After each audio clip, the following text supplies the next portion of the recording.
ಒಂದು ಚರಾಕ್ಷರವುಳ್ಳ ರೇಖಾತ್ಮಕ, ಎರಡು ಚರಾಕ್ಷರವುಳ್ಳ ರೇಖಾತ್ಮಕ ಸಮೀಕರಣ ಹೇಳಿದೆ ಅಲ್ವಾ? ಅದನ್ನ ಹೋಮ್ವರ್ಕ್ ಎಲ್ಲ ಕೊಟ್ರಾ?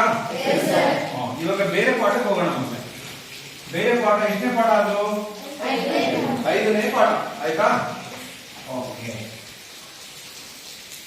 ನಿಮ್ಗೆ ಒಂದು ಕಥೆ ಹೇಳ್ತೀನಿ, ಕೇಳಿಸ್ಕೊತೀರಾ? ಕಥೆ ಅಂದ್ರೆ ಇಷ್ಟಲ್ಲ ನಿಮ್ಗೆ? ಒಂದು ಕತೆ, ಅದ್ಭುತವಾದ ಕತೆ ಮಕ್ಕಳೇ, ವೆರಿ ಇಂಟ್ರೆಸ್ಟಿಂಗ್. ಇದನ್ನ ಕೇಳಿಸ್ಕೊಂಡ್ರೆ ನೀವು ತುಂಬಾ ಖುಷಿ ಆಗುತ್ತೆ, ಹಾಗೆ ಅದರಿಂದ ನಿಮ್ಗೆ ತಿಳುವಳಿಕೆನೂ ಕೂಡ ಬರುತ್ತೆ. ಓಕೆ, ನಿಮ್ಗೆ ನಾಗರಿಕತೆ ಕೇಳಿದಿರಾ? ಏನು ನಾಗರಿಕತೆ ಅಂದ್ರೆ ಏನು? ಎನಿಬಡಿ? ಯಾರಾದ್ರು? ವಾಟ್ ಈಸ್ ಸಿವಿಲೈಸೇಷನ್ ಅಥವಾ ನಾಗರಿಕತೆ ಎಂದರೇನು?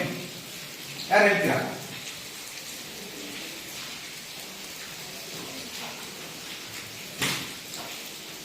ಯಾರಾದ್ರೂ ಹೇಳ್ತೀರಾ ಮಕ್ಕಳೇ?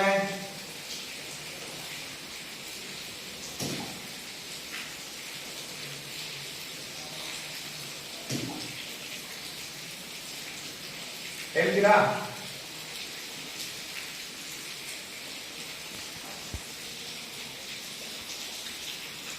ನಾಗರಿಕತೆ ಅಂದ್ರೆ ನೀವು ಸೋಷಿಯಲ್ ಸೈನ್ಸ್ ಹೇಳ್ಕೊಟ್ಟಿದಾರಲ್ವಾ? ಏನು ನಾಗರಿಕತೆ? ಆಕ್ಚುಲಿ 9ನೇ ಕ್ಲಾಸ್ ಇದೆ ನಿಮಗೆ ನಾಗರಿಕತೆ ಪಾಠ. ಸಿವಿಲೈಸೇಷನ್ ಇಲ್ವಾ? ನಾಗರಿಕತೆ ಅಂದ್ರೆ ಮಕ್ಕಳೇ ಬಹಳ ಬಹಳ ಸುಲಭ. ಏನು?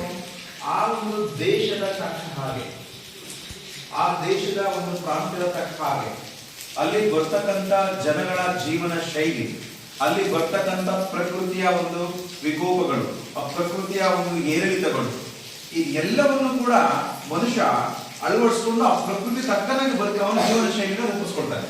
ಅದನ್ನ ನಾವೇನು ಕರಿತೀವಿ? ನಾಗರಿಕತೆ ಅಂತ ಕರಿತೀವಿ. ಓಕೆ, ಸೊ ಇವಾಗ ನಮಗೆ ಗೊತ್ತಿರೋ ಹಾಗೆ ನಾಗರಿಕತೆಯಲ್ಲಿ ಮಕ್ಕಳೇ ಯಾವ್ದೆಲ್ಲ ನಾಗರಿಕತೆ ನೀವು ಕೇಳಿದ್ದೀರಾ? ಹರಪ್ಪ ನಾಗರಿಕತೆ, ಆಮೇಲೆ ಈಜಿಪ್ಟ್, ಸಿವಿಲೈಸೇಷನ್ ಆಫ್ ಈಜಿಪ್ಟ್ ಅಲ್ವಾ? ಆಮೇಲೆ ಮತ್ತಿನ್ಯಾವುದು? Mesopotamia. Yes, civilisation of Mesopotamia. Next Sindhu ಬಯಲಿನ ನಾಗರಿಕತೆ. So civilisation of Sindhu. Okay, next ಇವಾಗ ನಾನು ನೀವು ಇಟ್ಟನ ಹೇಳಿದ್ರಿ ಮಕ್ಕಳೇ ಈಜಿಪ್ಟ್ ಅಂತ ಹೇಳಿದ್ರಿ. ಏನ್ ಹೇಳಿದ್ರಿ?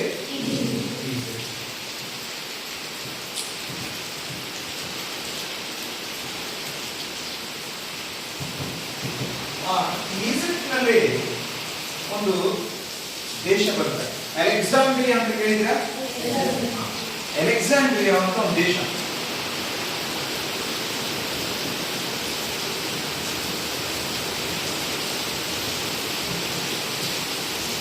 ಅಲೆಕ್ಸಾಂಡ್ರಿಯಾ ದೇಶದಲ್ಲಿ ಏನಾಗಿಲ್ಲಪ್ಪ ಅಂತಂದ್ರೆ ಅಲ್ಲೊಬ್ಬ ರಾಜ ಇರ್ತಾನೆ. ಯಾರು? ಅಲೆಕ್ಸಾಂಡ್ರಿಯಾ ದೇಶದ ರಾಜ. ಅವನ ಹೆಸರು ನಾನು ಮರ್ತೋಗಿಲ್ಲ ಮತ್ತೆ, ನೋ ಪ್ರಾಬ್ಲಮ್, ಅದು ಆಮೇಲೆ ಹೇಳ್ತೀನಿ. ಅಲೆಕ್ಸಾಂಡರ್. ಓಕೆ, ಅಲೆಕ್ಸಾಂಡರ್ ಒಬ್ಬ ರಾಜ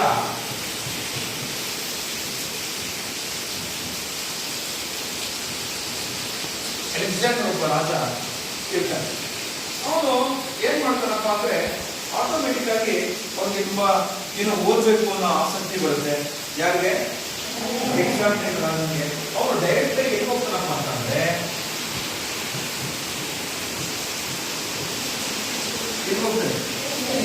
ಲೈಬ್ರರಿಗೆ ಹೋಗ್ತಾನೆ. ಆ ಲೈಬ್ರರಿಗೆ ಹೋದ ನಂತರ ಮತ್ತೆ ಅಲ್ಲಿ ಸಮಸ್ಯೆ ಶುರುವಾಗೋದು ಏನಪ್ಪಾ ಅಂತಂದ್ರೆ ಅವನು ಎಲ್ಲಾ ರ್ಯಾಂಕ್ಗಳನ್ನ ನೋಡ್ತಾ ಹೋಗ್ತಾನೆ. First rank, second rank, third rank, fourth rank, ಹಿಂಗೆ 1, 2, 3, 4 ಈ ತರ ರ್ಯಾಂಕ್ ಗಳಲ್ಲಿ ನೋಡ್ತಾ ಹೋದಾಗ ಅವನಿಗೆ so many books are available. So ತುಂಬಾ ಬುಕ್ಸ್ ಇರ್ತಾವ ಮಕ್ಕಳೇ, ಪ್ರತಿ ಬುಕ್ಸ್ ಸಿಗ್ತಾವ. ಬಹಳ ಖುಷಿ ಆಗುತ್ತೆ. ಅವ್ರೇನ್ ಮಾಡ್ತಾನಪ್ಪ ಅಂದ್ರೆ ಒಂದು ತಗೊಂಡು ಓದ್ತಾನೆ. ಏನ್ ಓದ್ತಾನಪ್ಪ ಅಂದ್ರೆ ಸ್ವಲ್ಪ ಯಾವ್ದ್ರ ಬಗ್ಗೆ ಹೋಗ್ತಾನೆ, ಜಾಮಿಟ್ರಿ ಬಗ್ಗೆ ಓದ್ತಾ ಹೋಗ್ತಾನೆ. ಈ ಜಾಮಿಟ್ರಿ ಬಗ್ಗೆ ಓದ್ತಾ ಹೋದಾಗ ಅವನಿಗೆ ಸ್ವಲ್ಪ ಗೊಂದಲ, ಕನ್ಫ್ಯೂಸ್.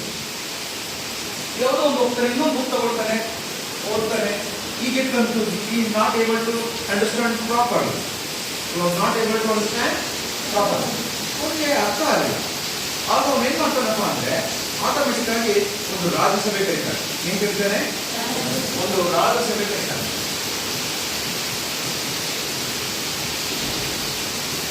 ಒಂದು ರಾಜ್ಯಸಭೆನ ಕರೆದು ಅಲ್ಲಿ ತನ್ನ ಮಂತ್ರಿಗೆ ಹೇಳ್ತಾನೆ, ನನಗೆ ಒಂದು ಸಮಸ್ಯೆ ಆಗಿದೆ.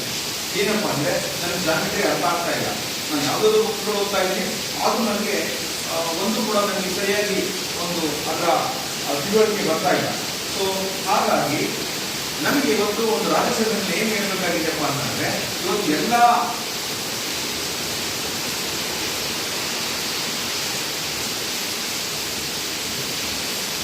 ಏನಂದ್ರೆ ಪರಿಣಿತರು ಅಂದ್ರೆ ಎಕ್ಸ್ಪರ್ಟ್ಸ್ ಯಾರು ಮ್ಯಾಥಮೆಟಿಷಿಯನ್ ಇದ್ದಾರೆ ಅವ್ರು ನನಗೆ ಕರೆಸಬೇಕು, ಕರೆಸಿ ನನಗೆ ಸ್ವಲ್ಪ ಪರಿಹಾರವನ್ನು ಕೊಡಬೇಕು ಅಂತ ಹೇಳ್ತಾನೆ.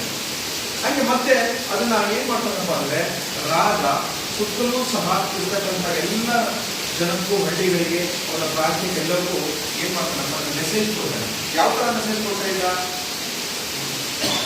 ಯಾವ ತರ ಕೊಡ್ತಾ ಇದ್ದ? ಏನ್ ಮಾಡ್ತಾರೆ? ಡಂಗುರ ಸಾರಿಸ್ತಾರೆ. ಡಂಗುರ ಸಾರಿಸಿ ಇವತ್ತು ರಾಜ್ಯಸಭೆ ಇದೆ, ಇಲ್ಲೊಂದು ಸಮಸ್ಯೆ ಇದೆ, ಆ ಸಮಸ್ಯೆಯನ್ನು ಪರಿಹರಿಸಬೇಕಾಗಿದೆ, ಹಾಗಾಗಿ ನೀವು ಎಲ್ಲರೂ ಕೂಡ ಇವತ್ತು ರಾಜ್ಯಸಭೆಗೆ ಸೇರಬೇಕು ಅಂತ ಹೇಳಿದಾಗ ಎಲ್ಲರೂ ಕೂಡ ರಾಜ್ಯಸಭೆಗೆ ಸೇರಿದಾಗ ಅಲ್ಲಿ ಡಿಸ್ಕಷನ್ ಆಗುತ್ತೆ. ಅಲ್ಲಿ ಏನ್ ಡಿಸ್ಕಷನ್ ಆಗುತ್ತಪ್ಪ ಅಂದ್ರೆ, ನಾನು ಇವತ್ತು ರಾಜನಾಗಿ ಲೈಬ್ರರಿಯಲ್ಲಿ ಓದನ ಅಂತ ಹೋದೆ, ಅದರಲ್ಲೂ ಕೂಡ ಜಾಮಿಟ್ರಿ ಅಥವಾ ಏನಂತ ಕರಿತೀವಿ, ಏನಂತ ಕರಿತೀವಿ? ರೇಖಾಗಣಿತ. ಈ ಜಾಮಿಟ್ರಿ ಅಥವಾ ರೇಖಾಗಣಿತವನ್ನ ನನಗೆ ಅರ್ಥ ಮಾಡೋಕೆ ಆಗ್ತಾ ಇಲ್ಲ, ನನಗೆ ನಿಮಗೆ ಅರ್ಥ ಆಗಬೇಕು ಅಂದ್ರೆ ಯಾರು ಇದನ್ನ ತಿಳಿಸ್ಕೊಡ್ತೀರಾ ಹೇಳಿ ಅಂದಾಗ ಅಲ್ಲೊಬ್ಬ ವ್ಯಕ್ತಿ, ನಾನಿದ್ದೀನಿ, I am there, I can solve your problem ಅಂತ ಕೈ ಎತ್ತಾನೆ. ಸೊ ಆ ಕೈ ಎತ್ತಿದಾಗ ಏನಾಗುತ್ತಪ್ಪ ಅಂದ್ರೆ ಆಟೋಮೆಟಿಕ್ ಆಗಿ ಅವ್ರು ಹೇಳ್ತಾರೆ, ಅವನ ಹೆಸರೇನಪ್ಪ ಅಂತ ಅಂದ್ರೆ ನೋಡಿ, ಮತ್ತೆ ಕರೆಕ್ಟ್ ನೋಡ್ಕೊಳ್ಳಿ, ಹೆಸರು ಬರೀತೀನಿ ನಾನು.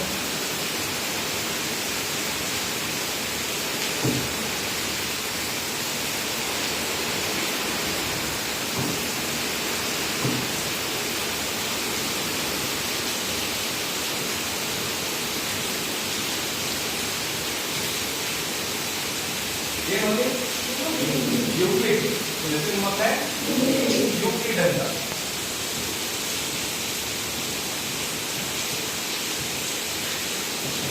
ಆಕ್ಚುಲಿ ಯಾವ ದೇಶದವನು? ಅಲೆಕ್ಸಾಂಡ್ರಿಯಾ ಒಂದು ದೇಶ, ಅಲೆಕ್ಸಾಂಡ್ರಿಯಾ ಒಂದು ರಾಜ್ಯ, ಅದು ಯಾವ ದೇಶಕ್ಕೆ ಸೇರಿದೆ? ಈಜಿಪ್ಟ್ ದೇಶಕ್ಕೆ ಸೇರಿದೆ, ಹೌದಲ್ವಾ? ಸೊ ಅವನು ಬರ್ತಾನೆ, ಆದ್ರೆ ನಾನು ನಿಮಗೆ ಜಾಮಿಟ್ರಿನ ಸರಿಯಾಗಿ ಅರ್ಥ ಮಾಡ್ತೀನಿ. ಬುಕ್ 1 ಇದು ಒಂದನೇ ಬುಕ್, ಇದ್ಯಾವುದು? ಎರಡನೇ ಬುಕ್, ಇದ್ಯಾವುದು? ಮೂರನೇ ಬುಕ್. ಹೀಗೆ ಎಲ್ಲಾ ಬುಕ್ಗಳನ್ನು ಒಂದಾದ್ಮೇಲೆ ಒಂದು ಓದಬೇಕು, ಮುಂದಾದ್ಮೇಲೆ ಒಂದು ಓದಬೇಕು, ಹೀಗೆ ಓದ್ತಾ ಹೋಗ್ಬೇಕು. ಹಂಗೆ ಅವನ ಲಾಸ್ಟಿಗೆ ಒಂದು ಹಿಂಗೆ ಜೋಡಿಸ್ತಾ ಹೋಗ್ತಾನೆ. ನಿಮ್ಗೆ ಎಷ್ಟನೇ ಬುಕ್ ಆಗಿರುತ್ತಪ್ಪ ಅಂದ್ರೆ, ಎಷ್ಟನೇ ಬುಕ್? 13ನೇ ಬುಕ್. ಇದನ್ನೆಲ್ಲ ಕಂಪ್ಲೀಟ್ ಓದಿ ನನಗೆ ಆಮೇಲೆ ಜಾಮಿಟ್ರಿ ಬಗ್ಗೆ ಮಾತಾಡಿ ಅಂತ ಹೇಳ್ತಾರೆ. ಯಾರು? ಯೋಗಿ. ಆವಾಗ ರಾಜ ಇದ್ದಲ್ಲ, ಅಲೆಕ್ಸಾಂಡ್ರಿಯಾ ರಾಜ ಅಲೆಕ್ಸಾಂಡರ್ ಇದ್ದಲ್ಲ, ಎಲ್ಲವನ್ನೂ ಕೂಡ ಓದ್ತಾನೆ. ಓದಿ ತುಂಬಾ ಸಂತೋಷ ಪಡ್ತಾನೆ, ತುಂಬಾ ಚೆನ್ನಾಗಿ ಆಗ್ತಾನೆ. ಆವಾಗ ಅವನು ಸರಿಯಪ್ಪ ಇದೆಲ್ಲ ಏನಿವಲ್ಲ ಅಂತ ಕೇಳ್ತಾನೆ. ಜಾಮಿಟ್ರಿನ ಸರಿಯಾಗಿ ಅರ್ಥ ಮಾಡ್ಕೋಬೇಕು ಅಂತಂದ್ರೆ ಹೆಚ್ಚು ನಾವು ಓದಬೇಕಾಗಿದೆ. ಅದು ಅವತ್ತಿನ ಕಾಲದಲ್ಲಿ ಬೈಬಲ್ಗೆ ಅತ್ಯಂತ ಹೆಚ್ಚು ಮಾರಾಟವಾದ ಗ್ರಂಥ ಯಾವುದು ಅಂದ್ರೆ ಬೈಬಲ್. ಆದ್ರೆ ಬೈಬಲ್ನ ಮೀರಿಸಿ ಮಾರಾಟ ಆಗಿರುವಂತ ಗ್ರಂಥ ಯಾವ್ದಪ್ಪ ಅಂದ್ರೆ ಇವನು ಬರೆದಂತ ಯೂಕ್ಲಿಡ್ ಬರೆದಂತ 13 ಪುಸ್ತಕಗಳನ್ನ ಒಟ್ಟಿಗೆ ನಾವೇನು ತಿಳಿಯೋಣ ಅಂತಂದ್ರೆ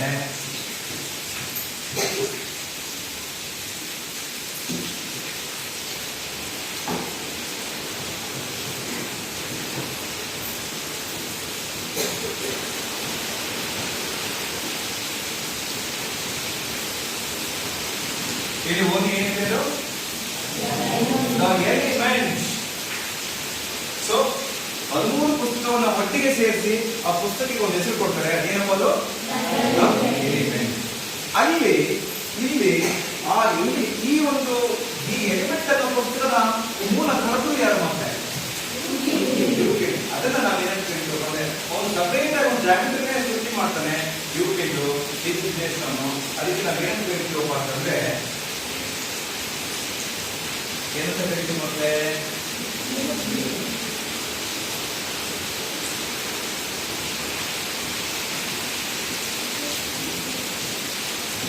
ಏನಂತ ಕರಿತೀವಿ? ಯೂಕ್ಲಿಡ್ ಜಾಮಿಟ್ರಿ ಅಂತ ಕರಿತೀವಿ. ಆ ಯೂಕ್ಲಿಡ್ ಜಾಮಿಟ್ರಿನ ನಾವು ಅಭ್ಯಾಸ ಮಾಡ್ತಾ ಹೋದಾಗ ಮತ್ತೆ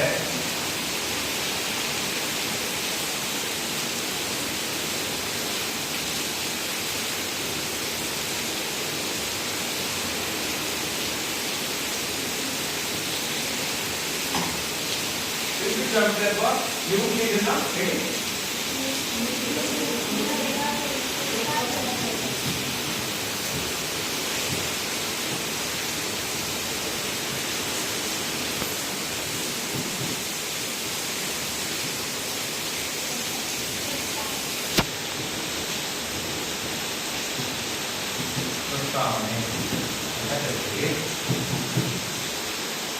ಇಲ್ಲಿ ಸ್ವಲ್ಪ ಗಮನಿಸಿದ್ರೆ ಏನು ಮಕ್ಕಳ ಇದು ಬಿಂದು ಏನಂತ ಕರಿತೀವಿ ಮಕ್ಕಳ ಇದನ್ನ ಅಥವಾ ಏನಂತ ಕರೀಬಹುದು? ಪಾಯಿಂಟ್ ಅಂತ ಕರಿತೀವಿ. ಆಯ್ತಾ? ಇದನ್ನ ನಾವೇನಂತ ಕರಿತೀವಿ? ಇದನ್ನೇನಂತ ಕರಿತೀವಿ? ಸರಳ ರೇಖೆ, ಸ್ಟ್ರೈಟ್ ಲೈನ್.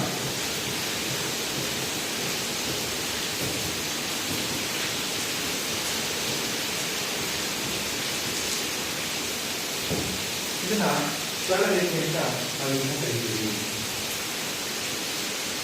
ಬಿಂದು ಸರಳ ರೇಖೆಗೆ ಏನು ವ್ಯತ್ಯಾಸ? ಯಾರು ಹೇಳ್ತೀವಿ? ಬಿಂದು ಎಂದರೇನು, ಸರಳ ರೇಖೆ ಎಂದರೇನು ಹೇಳ್ಬೇಕು. ಹಾಗಾದ್ರೆ ಈ ಬಿಂದುವಿನಲ್ಲಿ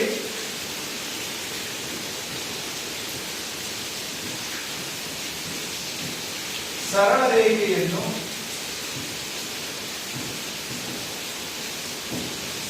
ಎಳೆಯಲು ಸಾಧ್ಯವೇ?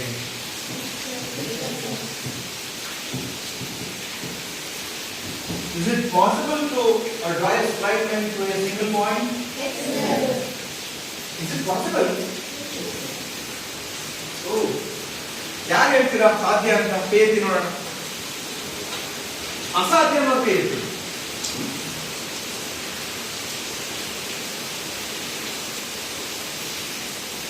ಆದರೆ ಮಕ್ಕಳೇ, ಸರಳ ರೇಖೆಯ ಮುಖಾಂತರ ಅಂದರೆ ಒಂದು ಸರಳ ರೇಖೆ ಹೋಗ್ಲಿಕ್ಕೆ ಕಿರಣಗಳನ್ನ ಇಡಬಹುದು. ಇಲ್ಲದೆ ಇಡಬಹುದು ಅಂದ್ರೆ ಕಿರಣಗಳನ್ನ ಇಳಿಯಲು ಸಾಧ್ಯ. ಒಂದು ಬಿಂದುವಿನ ಕಿರಣ ಹೋಗುತ್ತೆ. ಆದರೆ ಸರಳ ರೇಖೆಯನ್ನು ಇಳಿಯಲು ಕನಿಷ್ಠ ಎಷ್ಟು ಬಿಂದು ಬೇಕು? ಮತ್ತೆ 2 ಬಿಂದು ಬೇಕೇ ಬೇಕು. ಸರಳ ರೇಖೆಯನ್ನು ಎಳೆಯಲು ಕನಿಷ್ಠ ಎಷ್ಟು ಬಿಂದು ಬೇಕು? 2 ಬಿಂದು ಬೇಕು. ಸೊ ಅವ್ರು ಹೇಳ್ತಾರೆ, ಯಾರು? ಯೂಕ್ಲಿಡ್ ಹೇಳ್ತಾರೆ. ಏನ್ ಹೇಳ್ತಾನಪ್ಪ ಅಂದ್ರೆ ಒಂದು ಸರಳ ರೇಖೆಯನ್ನು ಎಳೆಯಲು ಕನಿಷ್ಠ 2 ಬಿಂದುಗಳ ಅವಶ್ಯಕತೆ ಇದೆ. ಸೊ ಒಂದು ಸರಳ ರೇಖೆಯನ್ನು ಎಳೆಯಲು ಬೇಕಾಗಿರುವ ಕನಿಷ್ಠ ಬಿಂದುಗಳ ಸಂಖ್ಯೆ ಎಷ್ಟು? 2. ಇದನ್ನ ನಾವು ಏನಂತ ಕರಿತಾನಪ್ಪ ಅಂದ್ರೆ ಆಕ್ಸಿಯಂ ಅಂತ ಕರಿತಾನೆ. ಆಕ್ಸಿಯಂ ಅಂತ ಅಂದ್ರೆ ಅದನ್ನ ನಾವು ಏನಂತ ಕರಿಬೇಕು ಅಂದ್ರೆ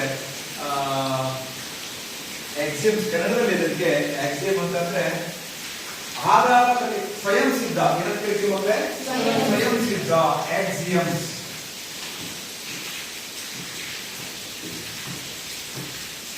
ಸ್ವಯಂ ಸಿದ್ಧಗಳು. ಫಸ್ಟ್ ಒಂದು ಹೇಳ್ತಾನಪ್ಪ ಅಂದ್ರೆ ಏನಪ್ಪಾ ಅಂದ್ರೆ ಸರಳ ರೇಖೆಯನ್ನು ಎಳೆಯಲು ಬೇಕಾಗುವ ಅತ್ಯಂತ ಕನಿಷ್ಠ ಬಿಂದುಗಳ ಸಂಖ್ಯೆ ಎಷ್ಟು? 2. ಅರ್ಥ ಆಯ್ತಾ? ಮೊದಲನೇ ಸ್ವಯಂ ಸಿದ್ಧ ಏನಿರುತ್ತೆ? ಒಂದು ಸ್ವಯಂ ಸಿದ್ಧ ನಿಮಗೆ ಗೊತ್ತಿರೋ ಹಾಗೆ ನಮ್ಮ ಯೂಕ್ಲಿಡ್ ನ ಸ್ವಯಂ ಸಿದ್ಧ ಒಂದು ಏನಿರುತ್ತೆ? ಯಾವುದೇ ಒಂದು ಸರಳ ರೇಖೆಯನ್ನು ಎಳೆಯಲು ಬೇಕಾಗಿರುವ ಕನಿಷ್ಠ ಬಿಂದುಗಳ ಸಂಖ್ಯೆ 10, 15, 20, 1 ಕೋಟಿ, ಕೇವಲ 1, ಕೇವಲ 2. ಯಾವುದು ಸರಿಯಾದ ಉತ್ತರ? Very good, very good. ಅರ್ಥ ಆಗ್ತಿದೆಯಾ? ಹೆಂಗನ್ಸುತ್ತೆ ಪಾಠ? ಅರ್ಥ ಆಗ್ತಿದೆಯಾ?